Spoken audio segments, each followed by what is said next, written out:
Good morning. My name is Molly, and I work for the Bureau of Student Wellness at the New Hampshire Department of Education. Thank you for tuning in this morning. I'm going to wait to give people just a minute to get the Facebook Live notification and to join the chat this morning. And while I do that, I want to remind everybody to like and subscribe to our social media accounts. We're obviously here on Facebook at NH Student Wellness. We're on Twitter at NH Schools. We have our resource website, nhlearnsremotely.com, where we update regularly with either resources we've created or resources we've found to be helpful. And then our YouTube channel, NH Student Wellness, is where we typically go live at 3 p.m. with our afternoon bells. And we also have a Remote Learning Academy session recorded that I encourage you to check out as well. If you'd like to share with us what you're doing to stay well during this pandemic, use the hashtag NHLearnsRemotely so we can see what you're posting. So like I said, we come to you live Monday through Friday, 9 a.m. and 3 p.m. to have these conversations about wellness. And today's topic is growth mindset. What is it? So there are certain buzzwords in education that kind of get tossed around and thrown into conversation without a clear definition of what it is. And oftentimes people will throw in the word growth mindset or the words growth mindset, just like an acronym, like somebody would say IEP or IDEA, and kind of expect everybody to have that shared background knowledge of what it means. I know I'm guilty of throwing growth mindset out in some of these morning coffee chats without giving it the explanation it deserves. So it dawned on me to do these check-ins where we just kind of explore the topic a little more deeply. And if there are other words in education or wellness that you want us to dive in more deeply and explore, feel free to comment them down in the comment chat box, and we will use them for future sessions. So, growth mindset. Carol Dweck is a Stanford University psychologist, and she has studied mindset and how we perceive our abilities. In her Stanford alumni speech, she frames the idea of growth mindset in just one word: yet.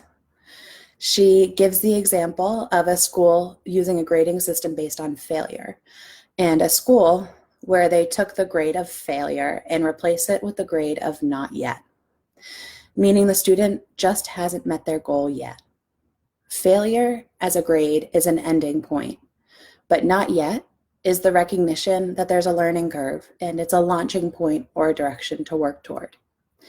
So, people with growth mindset believe that their most basic abilities can be developed through dedication and hard work. Having brains and natural talent are just a starting point.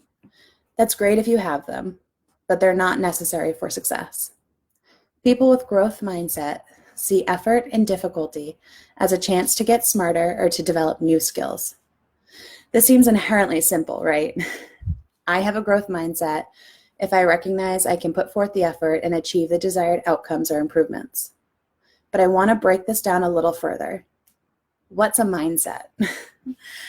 A mindset is a set of assumptions or beliefs held by an individual or a group of people. It can stem from a person's worldview, their belief systems, a philosophy on life. So to develop a growth mindset means that there has to be a shift in somebody's internal assumptions or their worldview, which seems a little less simple and possibly just downright daunting, particularly to people that already have a fixed mindset. A fixed mindset meaning seeing intelligence and talent as stagnant. Individuals with a fixed mindset believe no matter the amount of effort that you put in, your abilities and talents will remain the same. So somebody with a fixed mindset would believe you're either naturally gifted or you're not. A great way Carol Dweck frames these two mindsets is to think about doing poorly on a test. Somebody with a fixed mindset who has done poorly on a test would think maybe about cheating next time to achieve the desired outcome of a better grade. They tend to run from the difficulties or challenges. But somebody with a growth mindset would think to work harder, study more, because they see their intelligence as ever growing. They would think, I just haven't mastered that skill yet. So, how can we work to shift our perspective and worldviews and cultivate or develop our own growth mindset or the growth mindset of our children and students? I've outlined a few ways we can think about developing our growth mindset. This list is not exhaustive. So please share how you've done or what you've done to develop your growth mindset. And I encourage you to read more about this. Carol Dweck has a ton of videos and literature out there about this as well. But one way you can develop a growth mindset is to praise for process and strategy, not just for results. So when you see your student or child working diligently, recognize the effort and perseverance they're putting in. Be specific about this praise. Don't just say you did a good job. Think about the specific skills that they're honing in. Vague praise or recognizing their raw talent, it might feel good, but it doesn't support the notion of a growth mindset. Instead of saying you did a good job, try saying, I'm impressed with how you persevered and worked through that math problem. That took you a long time, but you got there. This is specific and targeted praise. It provides the child with feedback about their positive behaviors, and it reinforces that you are happy that they did these positive behaviors. You can also practice intentional or positive internal dialogue or self-talk. And to help your children, you can lead by example and narrate your internal dialogue or self-talk. To shift your mindset away from negative self-talk like, I'm not smart enough, try saying things like, I know I can work hard enough to achieve my goal. Shifting your internal self-talk and narrating your growth mindset teaches your child to persevere because they're watching you persevere.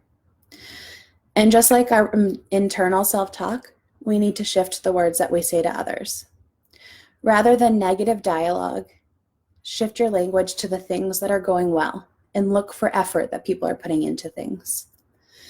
If you're teaching your child to ride a bike, narrate their effort. I can see you're working hard to learn how to pedal and steer at the same time. I know that you're capable of practicing enough to get this right. And while we can shift our internal dialogue and our narration, we need to recognize change in our growth mindset. So when we see results, we are reinforcing this changed mindset. But we don't see results just by positively saying we know we can do it. We need to practice. So I encourage you to develop the habits that support your desired mindset.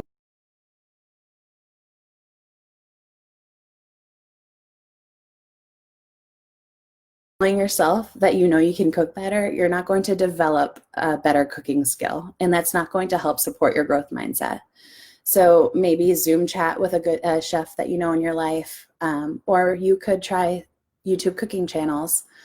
Teaching yourself these skills will help improve your cooking and reinforce that positive growth mindset. And this is not to say that effort is everything. Sometimes things just aren't working out.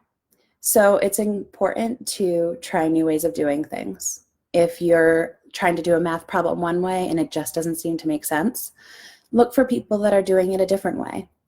Try new strategies and develop a repertoire of approaches to solve a problem. So we know that we have a list of things we can rely on when things just aren't working out. And finally, probably my favorite strategy is one that Carol Dweck outlines, and it's to teach your children about brain development. Talk about neurons, talk about how the brain develops, and teach them that they have the ability to develop their brain just like any other muscle in their body. It empowers children to work harder and persevere through challenges. I encourage you to do your own reading about growth mindset. There's a ton of language and papers out there about this, and share what you've learned with others.